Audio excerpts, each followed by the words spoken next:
हर हर महादेव। जय गुरु भाई गुरु बहन। मैं एक कहानी कहने जा रहा हूँ कि पाप का गुरु कौन। एक राजा था, उसका एक बेटा था। बेटा को पढ़ने के लिए काशी जी राजा भेजा।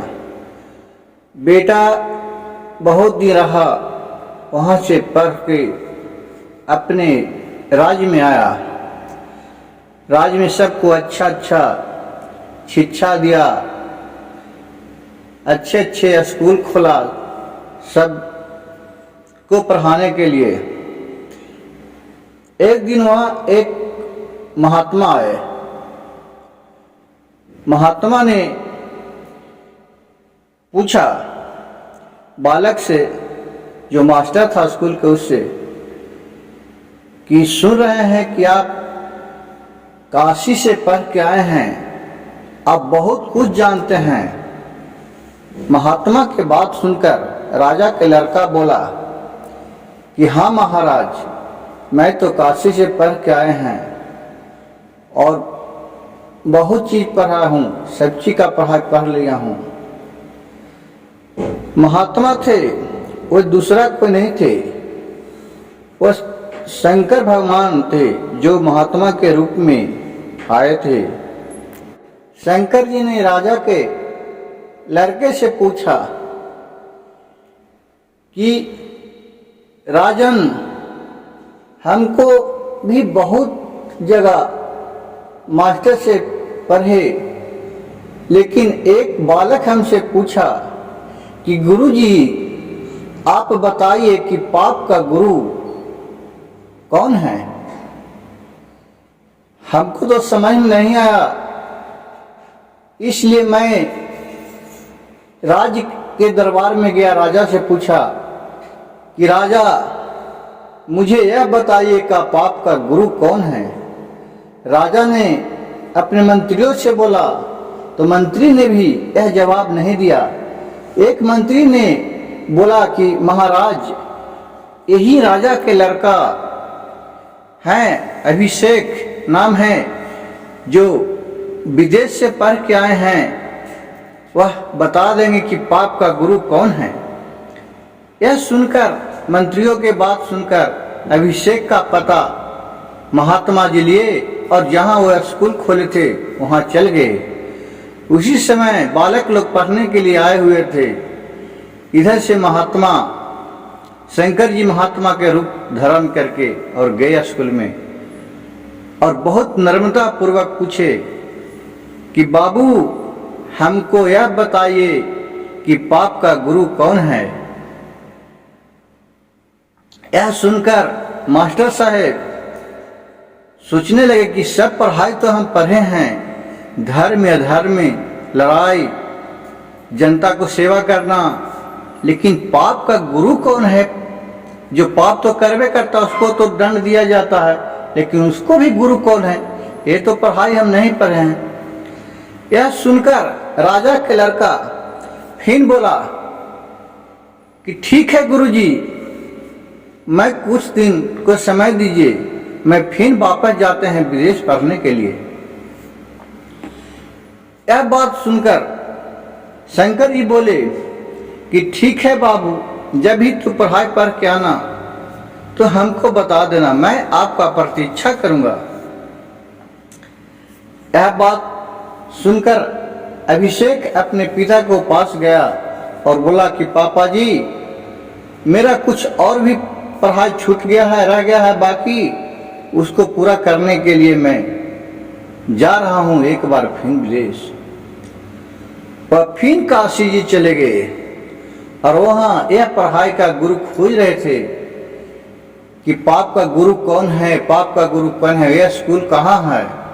यह स्कूल उसको राजा के लड़का अभिषेक नाम था, जिसको मिल ही नहीं रहा था। खोजते खोजते अब उसी जगह अपना किराया पर मकान ले लिया और रहता था, और पता लगाते रहता था कि पाप का गुरु कौन है, कौन पढ़ाएगा, और यही चीज का वह चर्चा करते रहता था और लोगों से बतियाता था हर जगह, स्कूल में, कॉलेज में, कि पाप का गुरु कौन है। कोई नहीं बताया। एक दिन अचानक उसको एक कोठा पर नाचने वाली औरत से मुलाकात हुआ, जिसको नर्तकी बोलते हैं।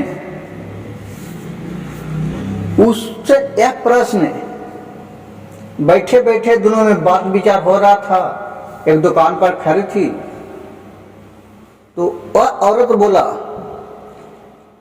कि पाप का गुरु तो कौन है, ये हमको मालूम है। तो कहा ठीक है, हमको पढ़ा दीजिएगा।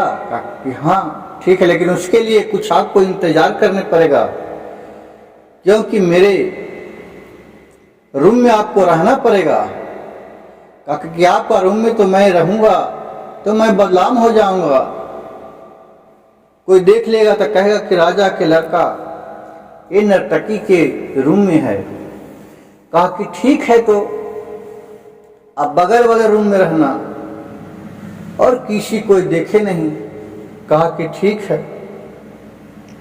राजा के लड़का यह बात सुनकर कहा कि ठीक है, लेकिन हमको तुमसे मिलते हुए कोई देखे नहीं।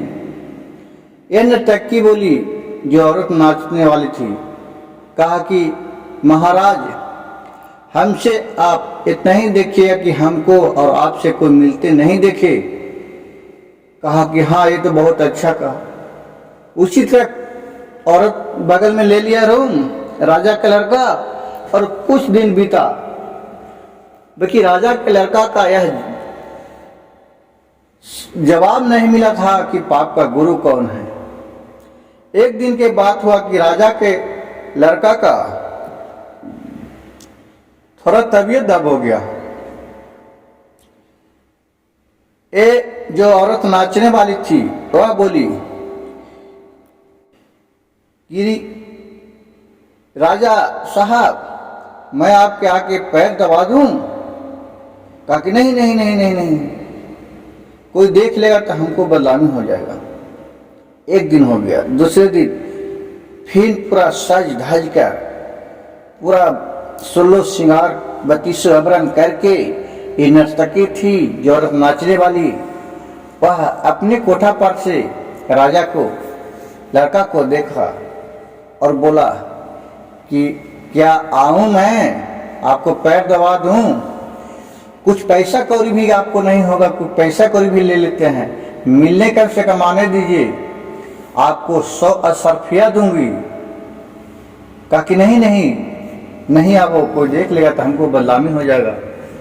कहा कि ठीक है, चुपके से आ जाऊंगी।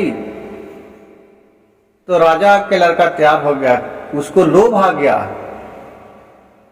चलो कम से कम आ भी जाएगी और 100 रुपया भी देगी, 100 अशर्फियां भी देगी। कहा कि ठीक है, आ जाना, बाकी कोई देखे नहीं। कहा कि ठीक है। शाम हुआ था, रात हुआ था, 8-9 बजा था। देखा कि अगल बगल में कोई नहीं है। उसी वक्त राजा के लड़का ताक रहा था इसको कि कब आती है, इसका इंतजार कर रही थी। यह नर्तकी जो नाचने वाली औरत थी, वह राजा के जहां लड़का था बगल में, उसके घर में गई और फल फूल लेते गई कि खाने पीने के लिए, और देने के लिए पैसा भी लेते गई एक थाल में सजाकर, और वह उसको देने लगी। दिया राजा के लड़का को। राजा के लड़का जो ही हाथ बढ़ाया उसको लेने के लिए, उसको फिर वापस ये औरत खींच लिया।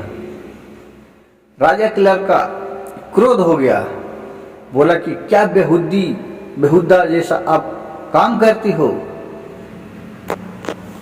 नर्तकी जो औरत नाचने वाली थी वह बोली कि राजन, मैं मजाक नहीं कर रहा हूं, मैं हकीकत कर रहा हूं।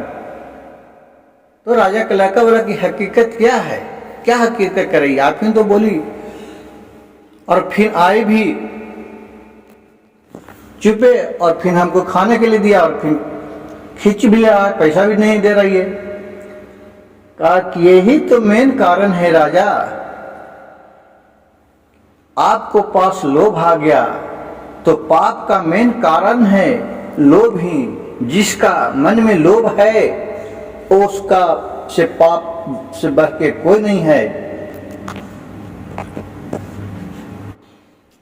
गुरु भाई गुरु बहन, यह कहानी से यह शिक्षा हमको मिलती है कि किसी भी लोभ लालच किए बिना हमको जीवन जीने का मौका मिले, और जो बिना लोभ को जीवन जीता है उससे सुखी आज भी कोई नहीं है।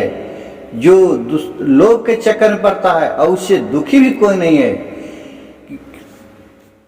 प्रभु किसी को भी पूरा नहीं हुआ है, आज 1 तल्ला तो कल 2 तल्ला, परसों 3 तल्ला, इसी तरह के लोग फिर मरते दम तक उसको लोभ नहीं छोड़ेगा। और जो संतोष करता है, जो भी कमाता है उसी में संतोष है, तो उससे बड़ा कोई नहीं है। वीडियो अच्छा लगे